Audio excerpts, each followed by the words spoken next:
Imagine if all of your friends have big spikes on the tops of their head. There is a risk that you might lose your eye. But safety in numbers. Even if you have that risk, it's probably pretty safe as long as you're hanging out with about 3 dozen of your best friends.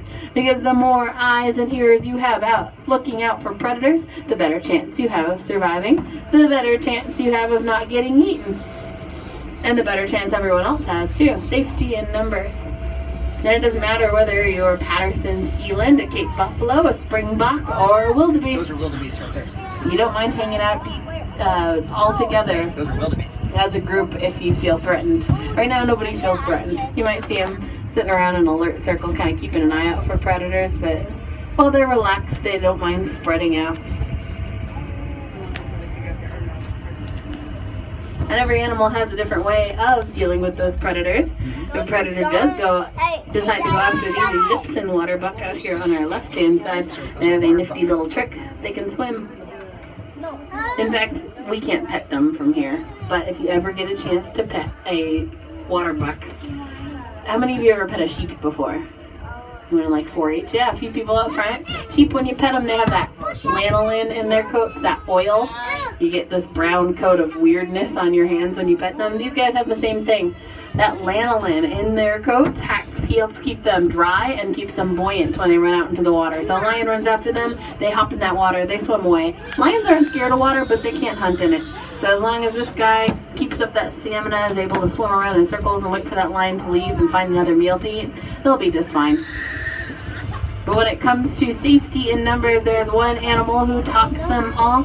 Some wildebeest over there, sitting down there. 1, 2, 3, 4, 5, 6, 7, 8. We got 8, 9, 10, 12 maybe in this enclosure. In the wild, though, they live in herds of 0.9 million. Nearly 1 million animals hanging out in one group together. Talk about safety in numbers.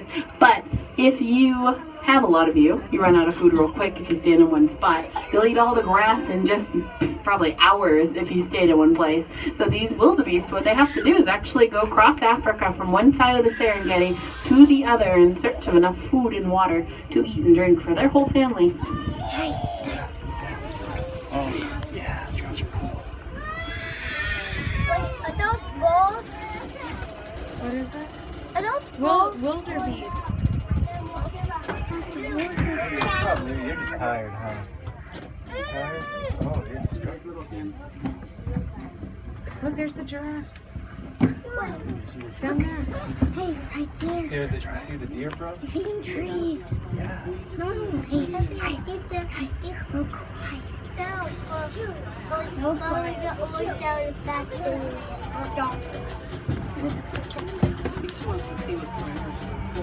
Trap. Yeah, quickly. No. No. No. How about our tall animals? I'm a big giraffe fan. Whoa, Devin. And even the small giraffe. This on our left-hand side, his name is Buriti. Buriti is a special case here. What we try to do is, again, make it natural as possible. So mom has a baby, mom takes care of baby until they're an adult here at the park. But sometimes that doesn't happen or can't happen. When little Buriti, this little giraffe, was born, he was too weak to stand up. He couldn't nurse from mom, so our keepers actually had to take him out away from the rest of his family and nurse him back to health. It took about 4 months.